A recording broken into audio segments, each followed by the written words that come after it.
শুভ সন্ধ্যা বন্ধুরা, কি অবস্থা, কেমন আছো সবাই? আমি তোমাদের কথা চলে এসেছি আবার একটা ছোট্ট ভিডিও। আগের ভিডিওতে তোমরা দেখলে আমরা চিপস কিনতে গিয়েছিলাম একটা দোকানে। তো সেখান থেকে চিপস কিনে আমরা রওনা দিয়েছি এয়ারপোর্টের উদ্দেশ্যে। আর এই যে যাওয়ার সময় গাড়ির অবস্থা দেখো, ড্রাইভার দাদা ডিজের লাইট চালিয়ে দিয়েছে, গান চালিয়ে দিয়েছে, আর সবাই ভীষণ আনন্দ করতে করতে যাচ্ছিলাম। কারণ সবাই বুঝতে পারছিলাম যে সময় শেষ হয়ে আসছে, আবার বাড়ি ফেরা, তারপরে যথারীতি আবার প্রতিদিনের মতো অফিস শুরু হয়ে যাবে। তো যতটুকু মজা করে নেওয়া যায় আর কি, শেষবারের মতো। আর এই যে পৌঁছে গিয়েছি এয়ারপোর্টে, ওখানে সমস্ত কিছু চেকিং চলছিল।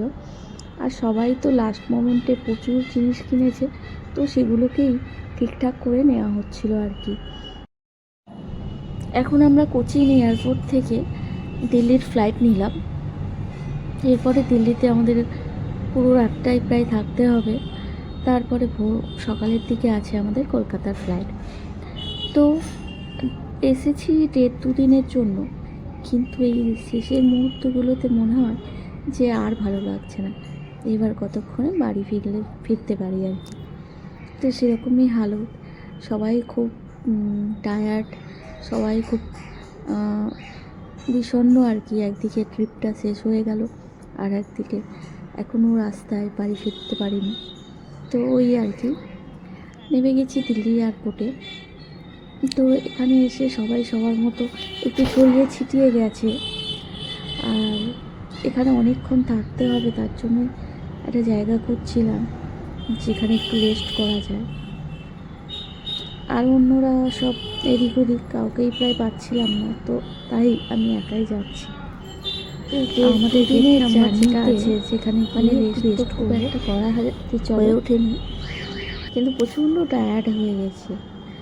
মনে হচ্ছে এখন বাড়ি গিয়ে বাড়ির জামা কাপড় পরে ফ্রেশ হয়ে একটু ডাল ভাত খেয়ে যদি ঘুমোতে পারতাম, তাহলে যেন একটু শান্তি পেতাম। কিন্তু সেটার জন্যও এখনও মোটামুটি 4-5 ঘন্টা ওয়েট করতে হবে। কালকে সকাল 6:30 নাগাদ আমাদের কলকাতার ফ্লাইট, পৌঁছবো প্রায় 9টা 9:30, তারপরে বাড়ি ঢুকতে পারবো। তো এখন ওই সময়টার জন্যই আর কি অধীর আগ্রহে অপেক্ষা করছি। আর কাউকে খুঁজে পাচ্ছিলাম না, তাই কাউকে আর ফোনও করিনি। ভাবলাম যে না থাক, কিছুজন গেছে সিগারেট মানে স্মোক করতে, আর কিছুজন এদিক ওদিক আছে, তাই একা একাই যাচ্ছি।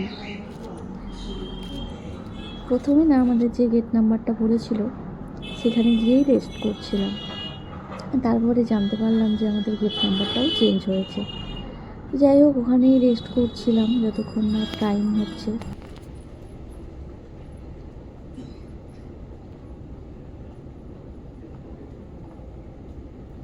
তো আমি এসে এখানে একটা জায়গা পেয়েছি, অনেকটা প্রায় হেঁটে এসেছি।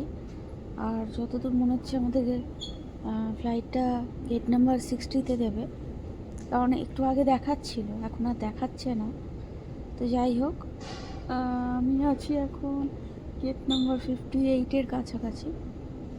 তো দেরি আছে আমার ফ্লাইট 6:55। তো ততক্ষণে দিয়ে দেবে আশা করি। আমি একটু রেস্ট করে একটা জায়গা খালি পেয়েছি, হেঁটে আস্তে আস্তে যতগুলো জায়গা ছিল সব ফিল আপ ছিল। কেউ জায়গা রেখে ওয়াশরুমে গেছে, কেউ বাচ্চাকে ঘুম পাড়াচ্ছে, 2টো সিট ব্লক করে। যাই হোক, একটা পেয়েছি। তো এখানে একটু রেস্ট করি, তারপর দেখা যাক কোন গেটে দেয়। যদি 60-তে দেয় তাহলে তো আমি একদম কাছেই আছি, আর অন্য কোথাও দিলেও চলে যাবো, অসুবিধা নেই। আর আর কাউকে এখনও পর্যন্ত দেখতে পাইনি, তো থাক, যে যার মতো আছে।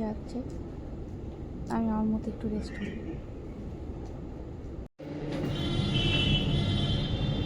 ফাইনালি আমি বাড়ি চলে এসেছি, আর শান্তি।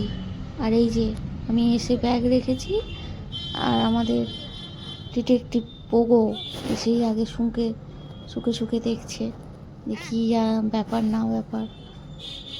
তাকে তো আগে শুকে দেখে নিতে হবে না, যে সব কিছু ঠিকঠাক আছে কি না। তারপরে সে বিছানায় শুয়েছিল, আমি ওর উপরে শুয়ে ওকে জ্বালাতন করছিলাম একটু, আরও আমাকে বারবার চেটে দেওয়ার চেষ্টা করছিল, যেটাতেও সফল হয়নি। তো চলো, আজকের ভিডিওটা আমি এখানেই শেষ করলাম। আবার আসবো নতুন ভিডিও নিয়ে। ততদিন তোমরা সবাই সুস্থ থাকো, সাবধানে থাকো। দেখা হবে পরের ভিডিওতে। আজকের মতো টাটা।